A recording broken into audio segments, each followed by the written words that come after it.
While I was in the kitchen cooking dinner, I overheard my family cackling, "He's just our wallet on legs."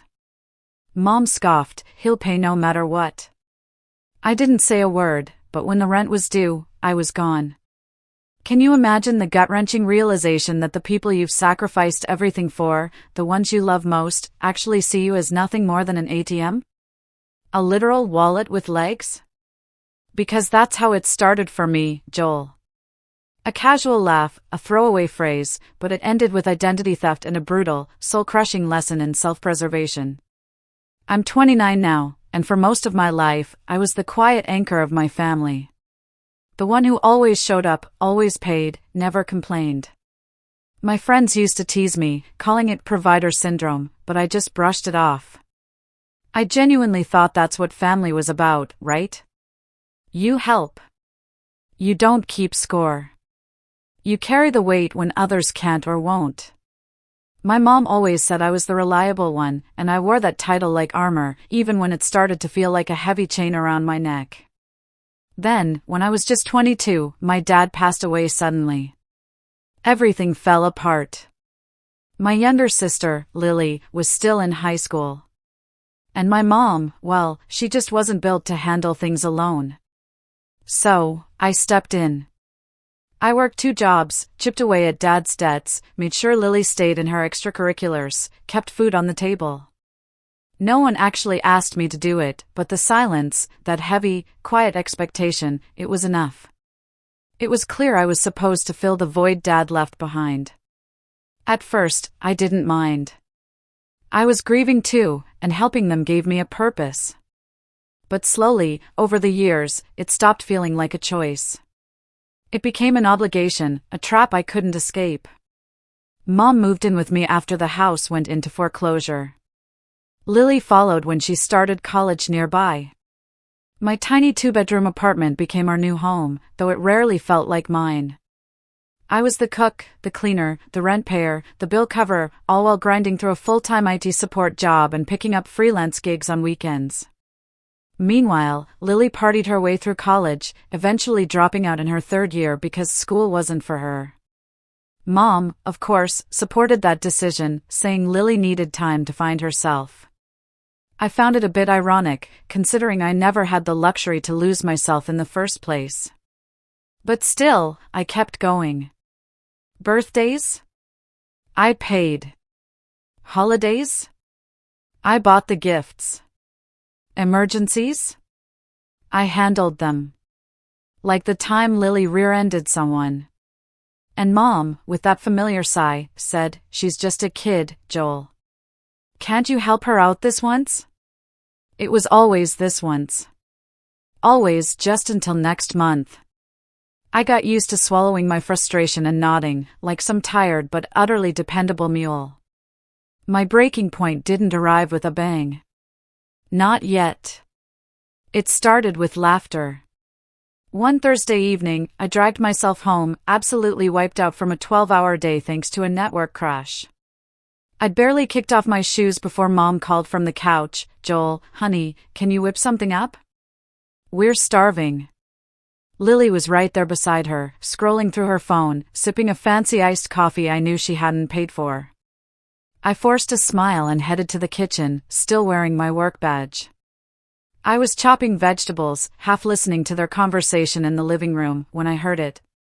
Honestly, Lily snorted, "He's like a wallet with legs."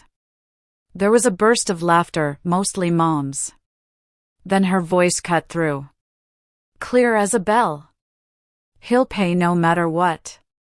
That's what makes him useful." I froze. Mid-chop.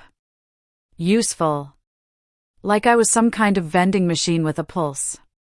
Like the money I gave, the sacrifices I made, the years I spent making sure they were okay, none of it was love. It was just utility. They didn't know I could hear them. That's what made it worse. I didn't say a word. I didn't storm in and confront them.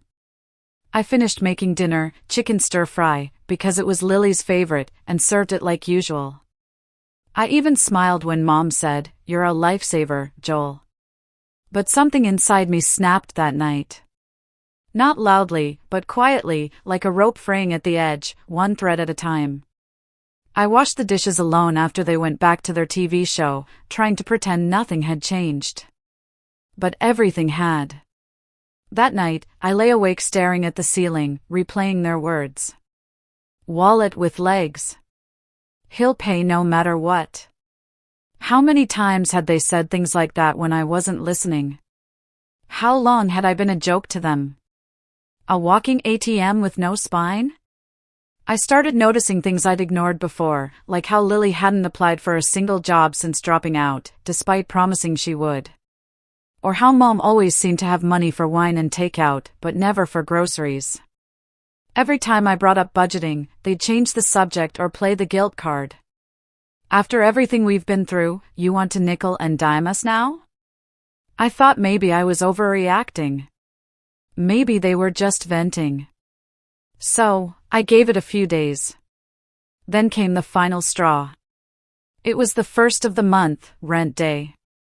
I came home from work to find Mom and Lily sitting at the kitchen table, sipping cocktails, laughing over celebrity gossip. The rent envelope I'd left on the counter was gone. When I asked about it, Mom just waved her hand dismissively. Oh, I used some of it for groceries and utilities. You can cover the rest later, right? They didn't even ask. Didn't even pretend to feel bad. That's when I knew. I wasn't family. I was a resource. So, I smiled, nodded, and said, sure, I'll figure it out. But I was already planning my next move. And when the rent came due again, I vanished. The thing about disappearing is, you don't do it overnight. Not when you're like me, someone who spent years putting others first, trained to flinch at guilt trips and bend under pressure. I didn't even pack a suitcase right away. I just started pulling back quietly, carefully, like a man testing a rope to see how far it'll stretch before it snaps. First, I stopped offering. No more I got it when the internet bill showed up. No more spontaneous grocery runs or surprise takeout nights. I wanted to see what would happen if I just didn't. Would they step up? Would they even notice? Spoiler, they noticed, but not in the way I hoped. 3 days after that rent stunt, Lily stomped into my room without knocking, again, and dropped her cracked phone in my lap. Can you fix this? I need it for my interview tomorrow. I raised an eyebrow. Interview? She rolled her eyes. Chill.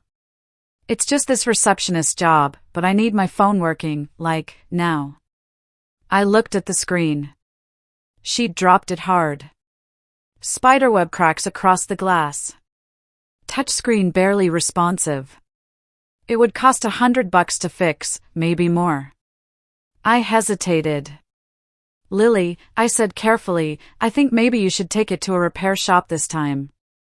I'm kind of tight on money right now. That one sentence. You'd think I'd slapped her. Tight on money? She scoffed. Are you serious? You just got paid. I blinked. How would she know that? She didn't answer. Just folded her arms and said, whatever. I'll ask Mom. She added, you've been acting weird lately. That night I double-checked my bank account and noticed a few weird charges I didn't recognize, including a $76 Sephora transaction. I didn't even have to ask. The next morning, I confronted Mom in the kitchen. Did you use my card again? She didn't even look up from her crossword puzzle. Oh, that? I thought you wouldn't mind. Lily needed some new skincare stuff, and I figured. You figured I wouldn't mind? You figured you'd steal from me? She sighed like I was the one being difficult. Joel, don't be dramatic. You always say we're family. Family helps each other. That line. Family helps each other. That was their favorite phrase, their shield. They pulled it out every time I said no or hesitated or dared to draw a line. And every time, I let it work. Until now. I changed all my passwords that night. Not long after, I came home late from work to find the apartment a mess. Dishes stacked, takeout boxes everywhere, and Lily sprawled across the couch with some guy I didn't recognize. Loud music, open beer cans, laughter that stopped the moment I walked in. The guy stood, blinking. "You're the roommate?" Lily snorted. "He's not a roommate. He's my brother." "Chill. He's harmless." Harmless. That word stayed with me as I stepped over the mess and locked myself in my room. She didn't even introduce me. Just dismissed me like some awkward extra in her life. And Mom? She didn't say a word about the party. Didn't even acknowledge the noise. The next morning, she asked if I could give Lily $50 for a new outfit because she has that interview soon. They were treating my apartment like a hotel. And me? I was the concierge. It got worse. I started getting warnings from the landlord, noise complaints, trash left in the hallway, unregistered guests coming and going at all hours. I tried talking to Lily about it, but she just laughed and said, "Relax, Joel. This place is barely big enough to care. Besides, the landlord likes you." She wasn't wrong. I'd built a good rapport with him. Paid on time, never caused trouble. So, I did something I never thought I'd do. I scheduled a private meeting with him. "Listen," I told him. "I need to talk lease options quietly." Mr. Patel was understanding. "Are you looking to move?" "Not exactly," I said. "I'm looking to make sure that when I go, they don't stay." That conversation planted the seed for what would come later. But back home, the mistreatment kept creeping in like mold in the walls. One morning, I found Mom going through my mail again. I'd already asked her not to, but she claimed it was just to keep things organized. She'd opened my tax documents. When I confronted her, she waved me off. "You never tell us anything, Joel." I didn't want any surprises. That line hit me sideways. Me not telling them anything? They knew where I was at all times. They tracked my income. They had my debit card info memorized. They asked nothing about how I felt, what I wanted, or whether I was okay. But heaven forbid I set a boundary. Suddenly, I was secretive and cold. Then came the birthday dinner. It was supposed to be a quiet thing, just the three of us. I offered to cook. I even splurged on steak and wine. But when I got home, the apartment was full of people. Lily had invited half her old college friends, and Mom was showing off like we were hosting a catered event. I stood there, holding 2 bags of groceries, as someone I didn't recognize asked me if I was the Uber Eats guy. "And my mom?"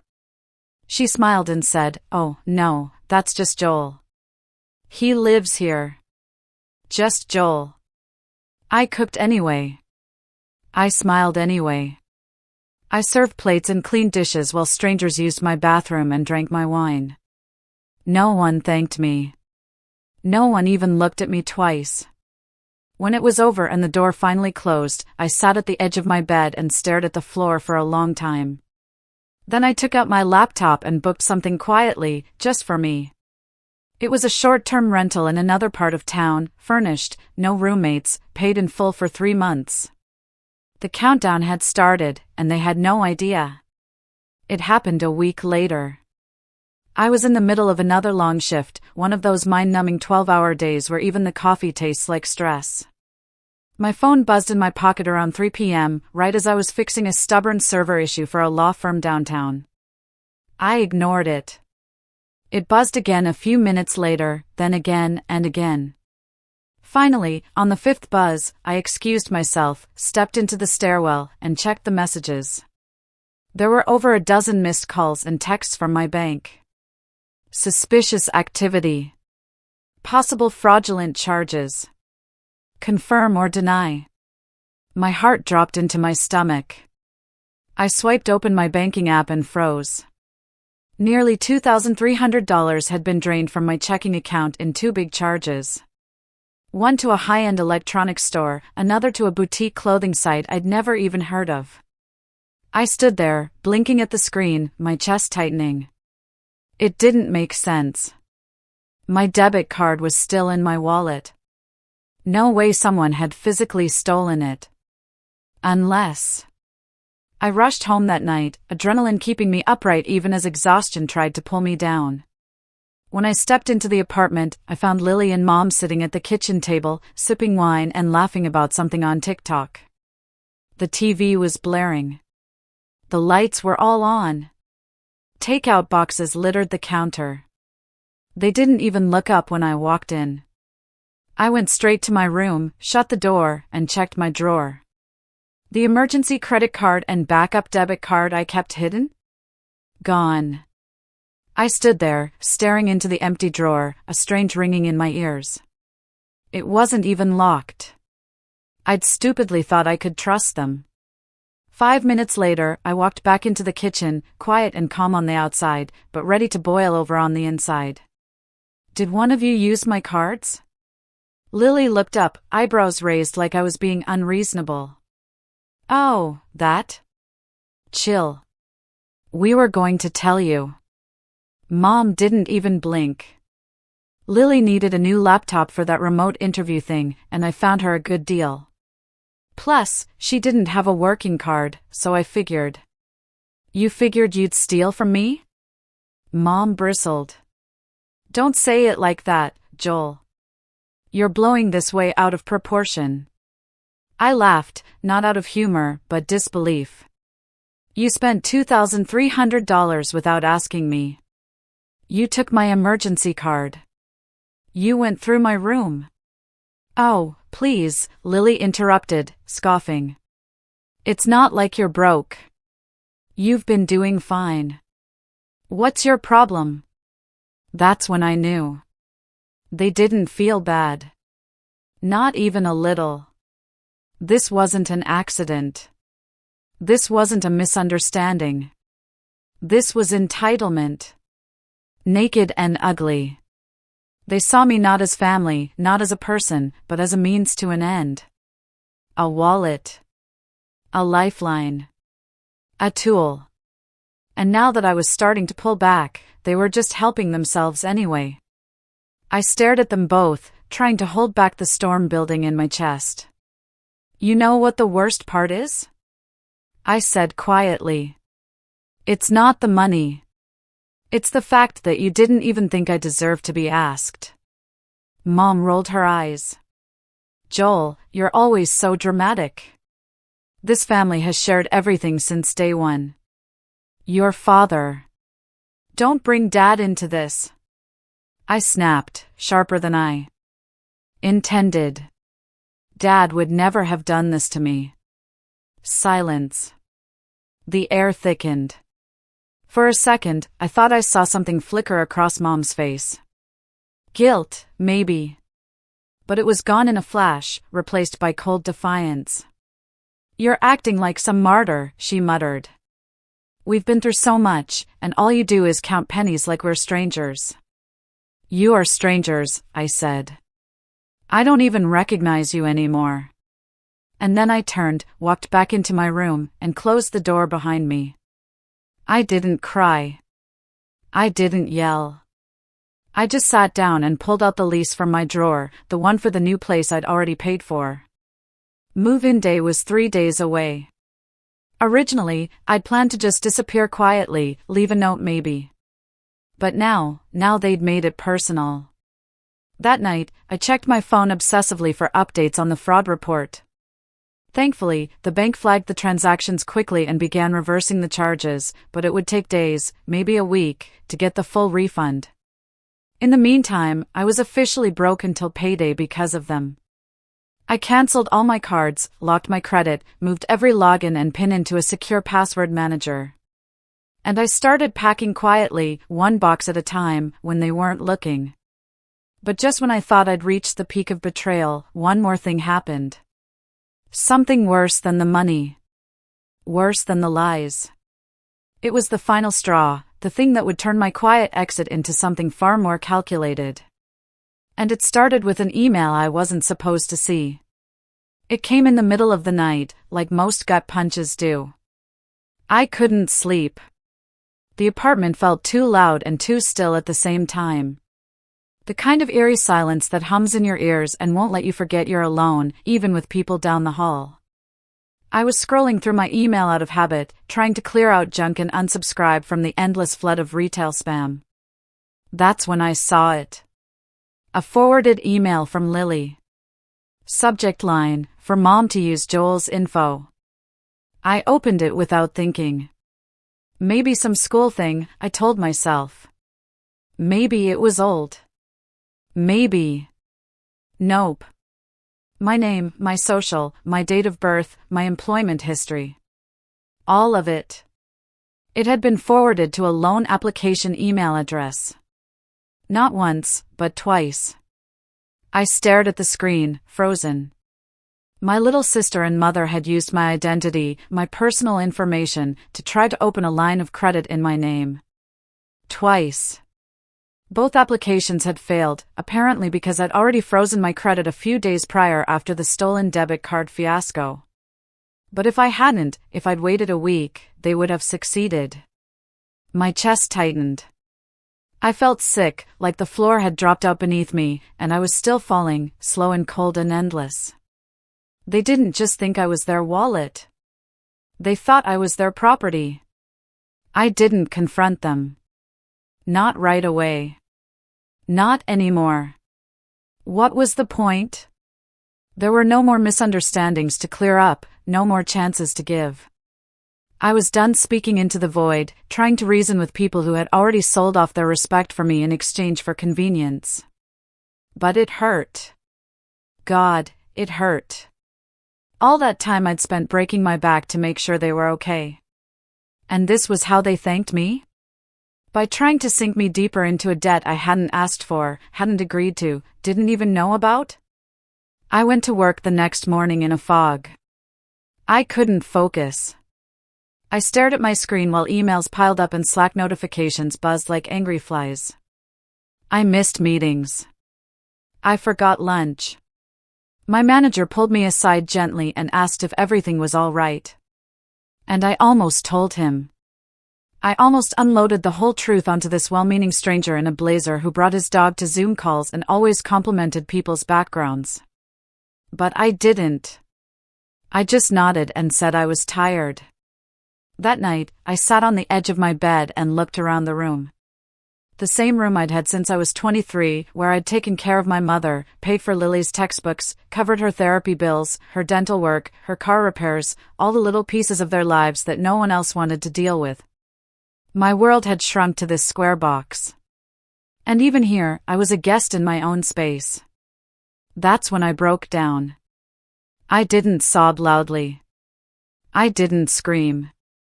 I just sat there, silent tears running down my face as the weight of it all, the betrayal, the exhaustion, the years I'd wasted, settled on my shoulders like wet cement. And then, after a while, I stood up, wiped my face, and got to work. I started gathering documents.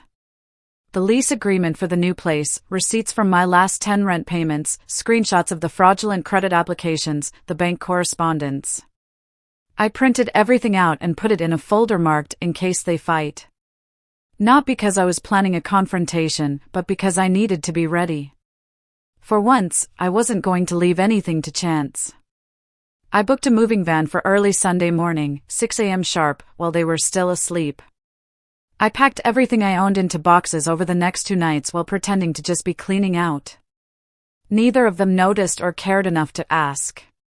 On Friday, I transferred my direct deposit to my new bank account, the one they didn't know about. I removed myself from every shared streaming service, utility account, and Amazon profile. I deleted my browsing history. I backed up my personal files. By Saturday night, all that remained were the clothes I'd wear out the door and the folder of evidence tucked under my arm. Mom came home late that night, a little tipsy, laughing about something Lily had said. They passed my door and didn't knock. Didn't speak. Just kept walking like I didn't exist. That was fine, because by morning, I wouldn't. But just before I went to bed for the final time in that apartment, I stood in the kitchen, looked at the space where I'd cooked hundreds of dinners, and took one last breath. I didn't feel angry anymore, just empty. And that emptiness, it was the first sign that I was finally letting go. What I didn't know was that in just 48 hours, everything would explode. And not just because I was gone. No, what came next was bigger, worse. Because when you spend years building someone else's comfort on top of your pain, and then you pull out the foundation quietly, they come crashing down all on their own. Sunday morning, the sky was still ink black when I closed the apartment door behind me for the last time. I didn't leave a note. I didn't send a message. I just left. The moving van driver didn't say much. Just a quiet nod and a where to. As we loaded up the boxes, by 7:30 a.m., everything I owned was stacked neatly in the living room of my new apartment. A small but clean one-bedroom on the edge of town, with sunlight pouring through big windows and a kitchen I didn't have to share. It wasn't fancy, but it was mine. For the first time in nearly a decade, I stood in a space that wasn't drenched in guilt or obligation. I locked the door, took a long breath, and collapsed onto the floor in the middle of the empty living room. No one was yelling. No one was asking me to fix something. My phone wasn't buzzing with "Hey Joel, can you send $40?" texts. I could finally just exist. That same morning, I opened my laptop and started the final phase of my escape, cutting every remaining tie. First, I emailed the landlord of the old apartment, attaching a copy of my rental payment history. I politely informed him that effective immediately, I was vacating the premises and would no longer be responsible for any damages or rent incurred after that date. I didn't name names. I didn't blame. I just removed myself from the lease and requested written confirmation. He replied within the hour. Understood. Thank you for your communication and consistency. Best of luck. Then I unfroze my credit briefly, filed an identity theft report, and submitted documentation to the credit bureaus and the FDIC about the fraudulent loan applications, complete with that forwarded email from Lily. It wasn't revenge. It was just protection. The moment they tried again, they'd be flagged in every system. Lastly, I blocked their numbers. I knew that part would sting them more than anything else. Not the money. Not the lease. Not even the shock of me disappearing. It would be the silence. No more "Hey Joel, can you?" texts. No more instant fixes. No more "We're family, right?" loopholes to climb through. Just nothing. At first, I expected to feel guilt, but I didn't. What I felt was space. Breathing room. A slow, growing calm that took root in the quiet. I got back to work that week with a focus I hadn't had in years. Projects that once dragged now flew by. My boss pulled me into a one-on-one on Friday and said, "I don't know what changed, but you're on fire this week." I smiled. Just got some distractions out of the way. That month, I finally started saying yes to things I always told myself I couldn't afford. Not because I was poor, but because I was too busy funding someone else's comfort. I got a gym membership, signed up for a cooking class, took a weekend trip to the mountains, read for pleasure again, slept in on Sundays, left my phone on Do Not Disturb, and took long walks without having to rush home to fix someone else's mess. By the end of the second month, I'd saved more than I had in the last year. I didn't realize just how much money I'd been bleeding, not just in bills and emergencies, but in death by 1,000 little withdrawals, gas money, grocery top-ups, random shopping trips, unspoken expectations. All gone now. And with them went the constant, gnawing anxiety in my chest. I started therapy again. Real therapy, not that I'll just Google my symptoms and read Reddit threads version I'd been surviving on for years. And during one of those early sessions, I said something I hadn't even realized I believed until the words left my mouth. I didn't leave them. I rescued myself. Because that's what it was. A rescue mission. when I almost didn't survive. In the third month, things began to snowball in a way I never saw coming. One of my freelance clients, a cybersecurity startup I'd been doing odd jobs for, asked if I'd be open to a more permanent role. They were small but growing fast and wanted someone who could juggle multiple roles, wear multiple hats. "We want someone with backbone," the founder said. "Someone who knows what it's like to be the go-to guy but doesn't let people take advantage of that." I laughed. "Yeah," I said. "I know that guy well." They offered me a hybrid role with flexible hours, a 30% pay bump over my current salary, and a small equity stake. I took it. And for the first time in my life, I wasn't just working to survive. I was building something for me. Every step away from them made my world wider. Every day, without their noise, sharpened my focus. I didn't post on social media. I didn't gloat. I didn't try to make anyone jealous. But one night, just for the sake of it, I Googled my own name and checked my credit report. The fraudulent loan inquiries were still visible, marked, flagged, reported, failed. I smiled, not because I wanted revenge, but because the system worked this time. Because I worked. And because a storm was coming for them, not from me, but from the world they were no longer shielded from. I had been the wall that kept the consequences out for years. Now I was gone. And as the weeks passed, the cracks began to show. I started getting texts from unfamiliar numbers. "Hey man, is this Joel? Your sister gave me your number about some money she owes." "Hi Joel, this is Stephanie. Your mom mentioned you'd be handling the payment for the event next week." Blocked. Deleted. But the desperation was growing. Then, exactly 91 days after I walked out, I got the message I didn't expect. A single email from Lily. Subject line, "Why are you doing this to us?" And inside was a storm. I didn't respond to Lily's email right away. I read it 3 times, then closed my laptop and went for a walk. A long one. The kind you take when you're on the edge of something and need to feel the ground under your feet before you decide how to jump. The email was filled with a predictable cocktail of guilt-tripping and gaslighting. The classics, "We've been worried sick." "Mom cries every day." "You abandoned your family." "You're punishing us for one little mistake." And the final blow, "We never even used the money." The loan didn't go through. Nothing actually happened. So why are you acting like it did? It was almost impressive the way she twisted the truth. Like their actions didn't count because they failed. Like attempted betrayal didn't matter if they weren't successful in the theft. But that wasn't what stuck with me.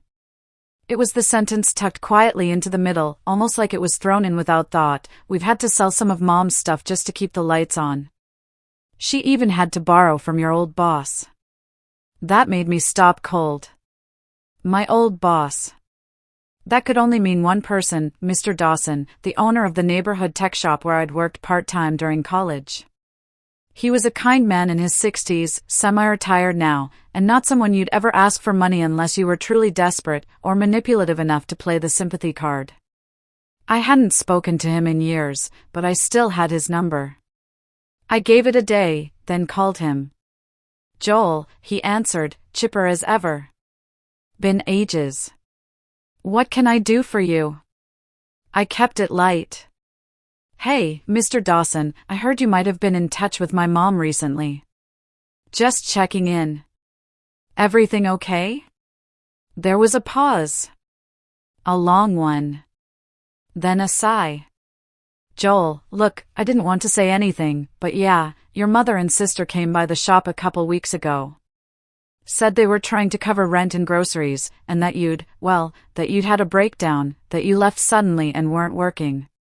Said you were in some kind of mental health spiral." He added, "They showed me an old photo of you. Said it was the most recent." My throat tightened, and I asked, trying to keep my voice even, "They said I was unstable? That I had episodes? That I'd been in and out of hospitals?" That one hit like a hammer to the chest. They weren't just manipulating people now. They were rewriting who I was. That changed everything. This wasn't just about money anymore, or mistreatment, or old wounds. This was a calculated smear campaign. A way to discredit me to every person who might one day hear my side of the story. They were laying the groundwork to explain why I'd vanished and painting themselves as the victims, while I was off playing the villain in their fairy tale. That night, I opened a new Google document titled The Ledger. Inside, I started chronicling everything. Dates, bank statements, emails, screenshots, texts. I documented every dollar I'd spent on them, every fraudulent attempt they made, every lie I could prove. It took days, but it was worth it. I wasn't going to use it immediately, but I was going to have it. Because power, I realized, doesn't always come from confrontation. Sometimes it comes from preparation. Meanwhile, things kept getting better for me. The startup job took off. The company landed a massive client, and I got pulled into more strategic work. I built internal tools, streamlined systems, and ended up getting my name mentioned in a board meeting, something I never thought would happen in a business with a dozen Ivy League resumes sitting at the table. By month 4, I had a raise. By month 5, I had my own direct reports, a small team under me. And by month 6, I was invited to speak on a panel at a regional tech summit. A big deal for someone like me, the guy who used to sneak dinner in at 11 p.m. after his second job, only to find the kitchen trashed and the leftovers eaten. I wore a proper suit, got a fresh haircut, walked on stage to warm applause. And after my session, I lingered by the refreshment table, just taking it all in. That's when I saw a familiar face across the room, a woman from my old neighborhood. She used to go to church with my mom. She blinked when she saw me, then lit up with recognition. "Joel, my goodness, I almost didn't recognize you. You look amazing." We exchanged small talk. She asked what I was doing now, where I was living. I gave polite but vague answers. Then she tilted her head and said, "You know, your mom said you'd moved away for, well, recovery. I'm so glad to see you're doing better." "Recovery?" I smiled politely. "Yeah, I heard she was telling people that." She hesitated. "Is it not true?" I looked her in the eye, steady. "No, but I appreciate the concern." She seemed confused, but nodded. Later that night, I opened the ledger again and updated it. Because now I knew the full scope. They weren't just taking my money, they were taking my reputation. Slowly, piece by piece, reshaping my image into something they could manipulate and pity. But the best part? They'd left a trail. And when the time was right, I'd use every last piece of it. Not just to reclaim my name, but to expose them for exactly what they were. Not victims. Not struggling family. But users. And soon, the world would see them that way, too. The moment came sooner than I expected.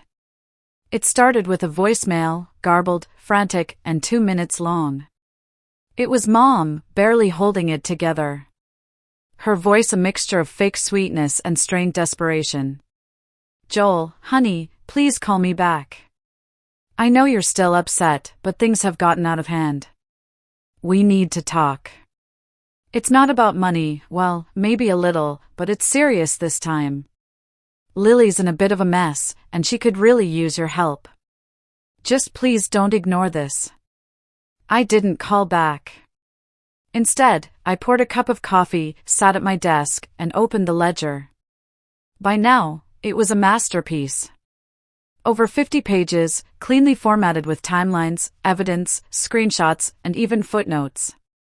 I had bank statements, a notarized affidavit from my old landlord and Mr. Dawson, fraudulent application screenshots, and records of every single bill transfer and message from the past 2 years. And on top of that, I had connections now. Small ones, sure, but useful, like Emma, the head of communications at my company. We'd struck up a solid friendship at the tech summit after she heard my story and asked about the funny family anecdotes I shared in my panel talk. I'd kept it vague then, but after a few after-work drinks weeks later, I told her the real version, the unfiltered one. She didn't just listen. She offered help. "You ever need to get your side of the story out," she said, "let me know. I've got people in media, local outlets, podcast circles, real storytellers." I hadn't needed it then, but now I was ready. Because revenge, real revenge, isn't just about making someone hurt. It's about making the truth undeniable. It's about taking control of your own narrative. I started with the bank fraud report follow-up. I updated my claim, adding the most recent evidence, the forwarded emails, the admission in Lily's messages, and the identity theft attempt. The investigator thanked me for the thorough documentation and said it would speed up prosecution if they pursued charges. Then I contacted my old landlord. I asked him politely and professionally to confirm in writing that I'd left the lease months ago and that any damages or unpaid rent that occurred after my departure were not my responsibility. He obliged.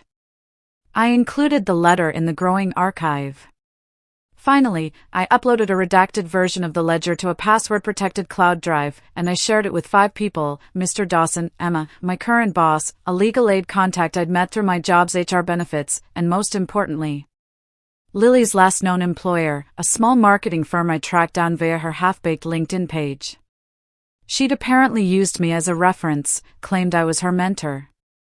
So, I called the company, asked to speak with HR, and told them I was uncomfortable being listed as a reference by someone who had recently attempted to commit identity fraud in my name.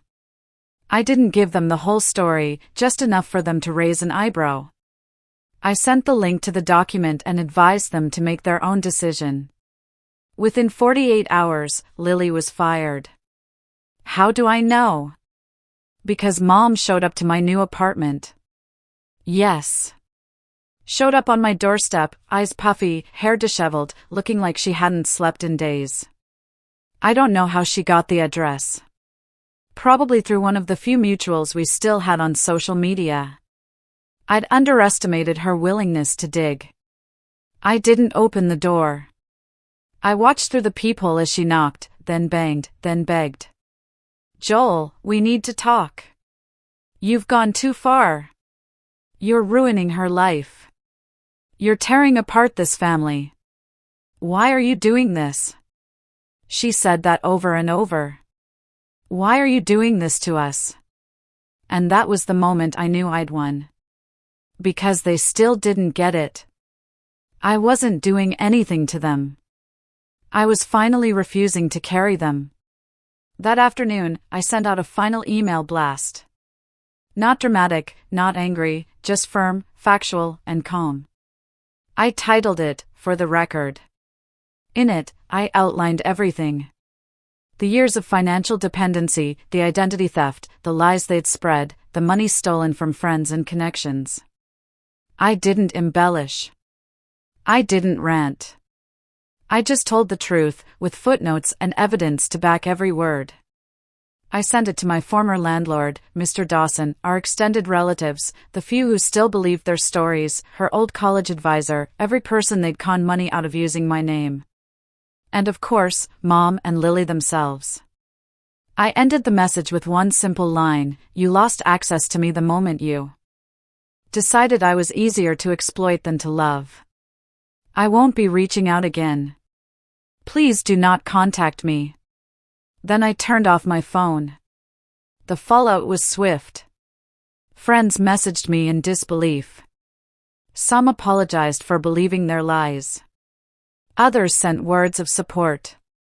Mr. Dawson called just to say, "I'm proud of you, kid." My boss pulled me aside later that week and asked if I needed time off. I didn't. Because the funny thing about revenge, once it's done, right? Once it's clean and final, you don't feel the fire anymore. You feel peace. As for them, I heard through whispers and back channels that Lily tried to apply for another job, but her reference list had suddenly dried up. She moved back in with Mom, who was behind on rent again. The social circle they'd clung to started shrinking. People stopped replying. They became whisperers in the places they used to dominate. No big blow-up. No courtroom drama. Just the slow, quiet erosion of reputation. The kind you can't undo. The kind that follows you. And me? I was free. But there was one more moment left. One last card I hadn't played. And it would come not from me, but from someone they never expected. It happened 6 weeks after I sent the final email. I'd almost forgotten about it. Life had settled into something quiet, stable, and for the first time, mine. I was finishing a project at work when I got a call from a number I didn't recognize. Normally, I'd ignore it, but something told me to pick up. "Is this Joel Turner?" A calm, official voice asked. "Yes, this is. This is Officer Delaney with the Financial Crimes Division. We're following up on a report you filed several months ago regarding identity theft and attempted loan fraud. We've concluded the investigation. Charges are being filed." My breath caught. "They used your information on multiple applications," he continued. "We also found attempts to impersonate you during 2 rental applications. Your documentation was thorough, and to be honest, it's part of what made this possible. We'll be issuing subpoenas shortly. Thank you for cooperating." I thanked him, hung up, and sat there, stunned. That was it. It was real. Now, within a week, Lily and Mom were both served. I didn't have to be there. I didn't want to be. I had no interest in seeing their faces or hearing their excuses. But I read the court summary when it was posted online. Fraudulent use of identity, attempted credit manipulation, defamation by impersonation. Lily pled no contest. Mom tried to fight it, claimed it was all a misunderstanding, that she didn't know what she was doing. The judge didn't buy it. They were both hit with fines, court fees, and most importantly, a formal flag on their credit reports. Future employers would see it. Landlords, lenders, anyone they tried to take advantage of next. I didn't cheer. I didn't gloat.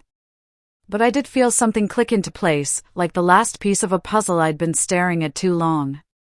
Not justice, but clarity. A few days later, I got one last message. A letter, handwritten, no return address, but I recognized the handwriting immediately. Mom's. The envelope was crumpled like it had been stuffed into a bag and reconsidered a dozen times before being sent. Inside was a single page. "Joel, I don't know what to say. I wish things had been different. I wish you could forgive me. I don't blame you for anything that's happened. We're struggling. Lily's not doing well. I know you probably hate me, but I still think about you every day. Love, Mom." There was no apology, just regret wrapped in manipulation, sealed with shame. I folded the letter once, set it on the table beside my morning coffee, and stared at it in silence. Then I fed it into the shredder. Because the truth is, I didn't hate them. Not anymore. I just stopped believing they deserved a seat at my table. And as I sat by my window, watching the sunlight stretch across my new life, the life I'd built with no strings, no guilt, no leeches, I realized something simple, something freeing. Sometimes, peace isn't the absence of pain. If you enjoyed this story, please hit that like button, subscribe for more tales of unbelievable drama, and ring the bell so you never miss the next one. And hey, I'd really love to know, what would you have done in my place? Tell me what you think in the comments below. I read every single one.